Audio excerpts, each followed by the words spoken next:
sa banlocking. Ito po.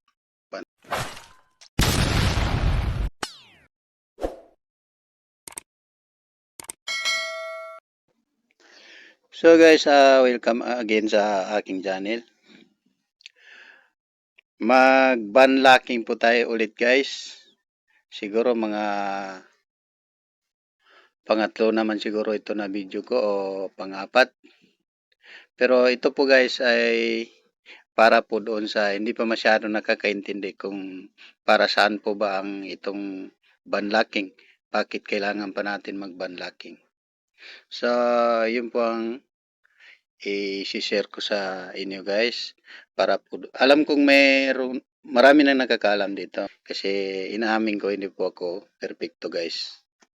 Pero para po doon sa nangangailangan nito, gusto ko rin ma-share sa kanila kung bakit po ba kailangan pa i-banlocking yung modem natin. So, ganito po yun guys. Para po doon sa kahit saan na area, lalong-lalo na doon sa mga yung malalayo na, nasa mga bukid na, kailangan po natin itong banlocking guys. Dahil doon po natin mapipili po natin doon kung saan yung malakas na signal doon sa banlocking po. Kaya nga, kailangan natin siya ilipat-lipat. Then, doon po sa paglipat-lipat guys, ng banlocking, hindi po pwede na porke na ilipat mo na siya, ay doon na lang yon. Sa bawat lipat mo sa kanya, pakiramdaman mo. Unang-una makikita mo doon, siyempre restart yan siya. Mag-red po, mawawala po yung signal. Pagbalik niya, makikita mo doon sa signal bar na lumaki ba siya, tumaas yung signal bar mo o bumaba. So, pag nakita mo yung guys, pag nagbalik na yung signal niya, try mo siya. Tingnan doon sa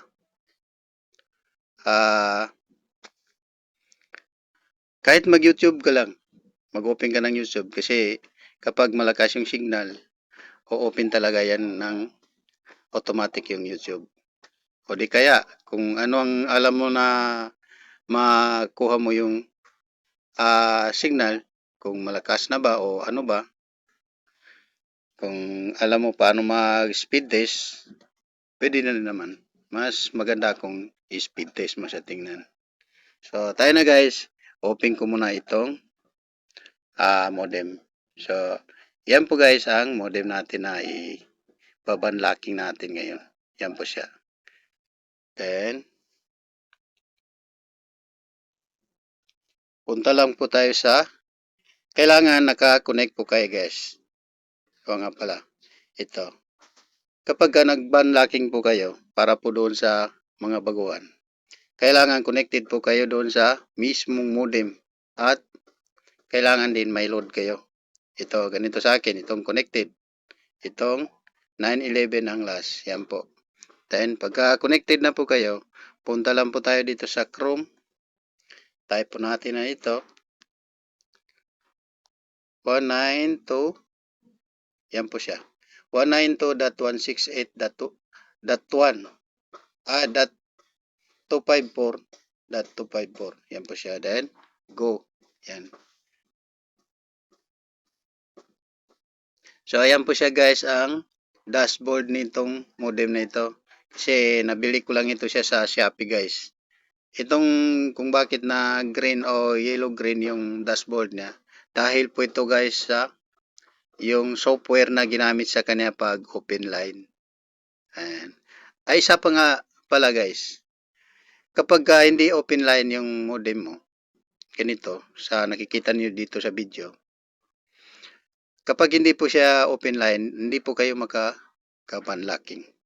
Kaya kailangan open line din po yung modem nito po. So, login po tayo dito muna. Yan. Click lang po natin dito sa login. Yan.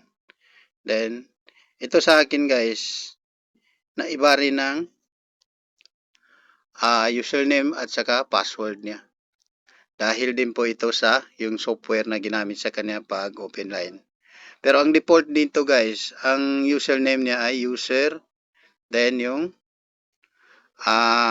password niya, naka-indicate po dito guys. Diyan po lahat ng information. Yan po siya. Diyan niyo po siya makita. So, tuloy tayo guys. So, admin and password. Admin din po.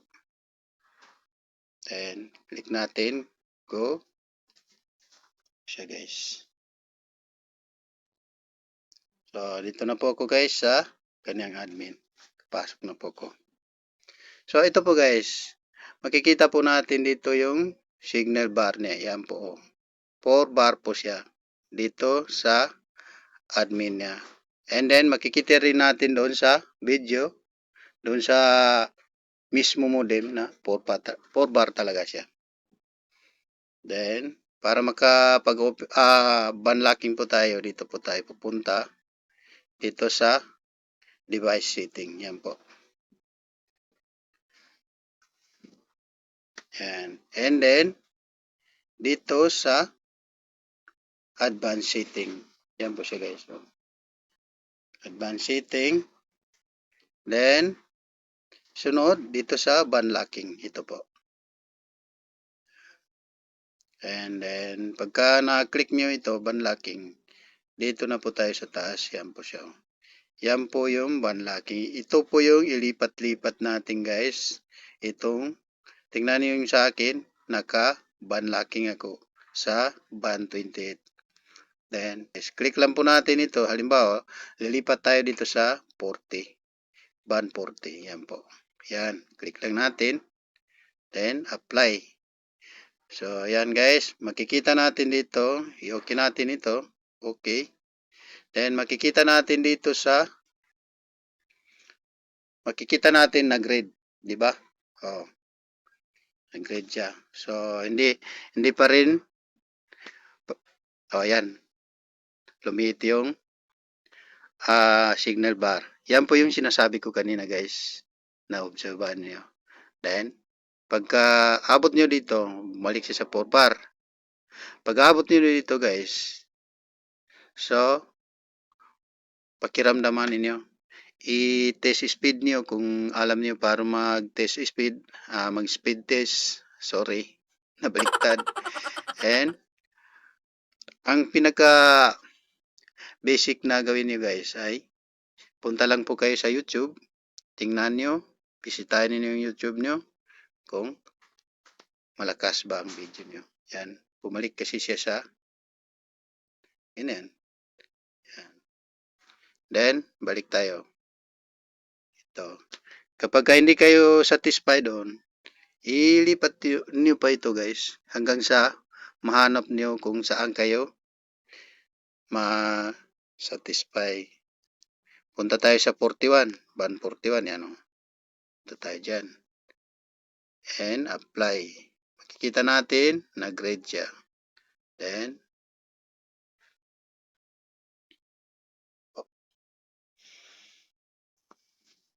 yan. Diba?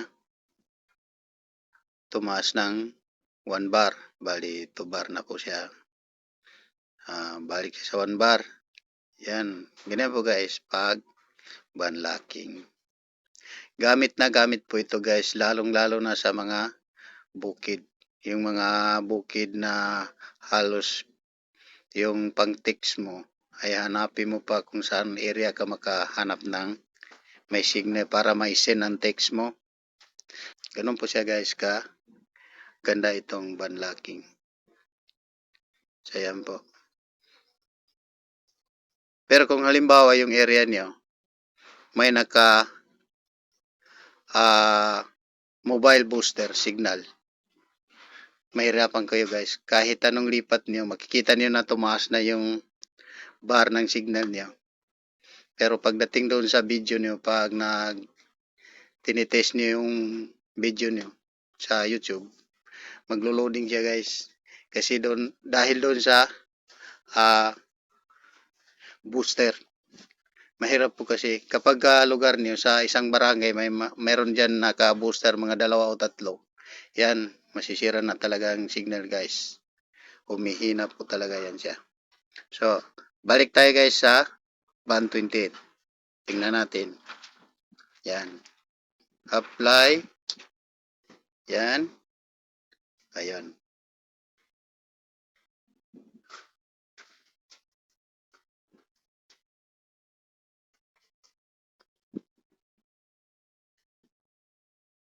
Yan.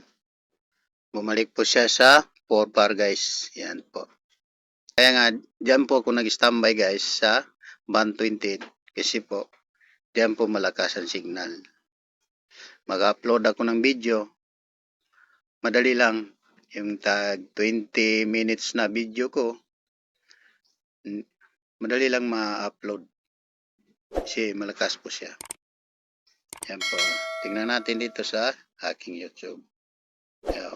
Yan po siya. Yan lang sinasabi ko. Yung basic na test speed mo. Tingnan nyo lang sa inyong YouTube. Yan po. Pero kung ma-idea ka paano mag-speed test, mas maganda. So, sana po guys, may natutunan kayo ngayon. Maraming salamat.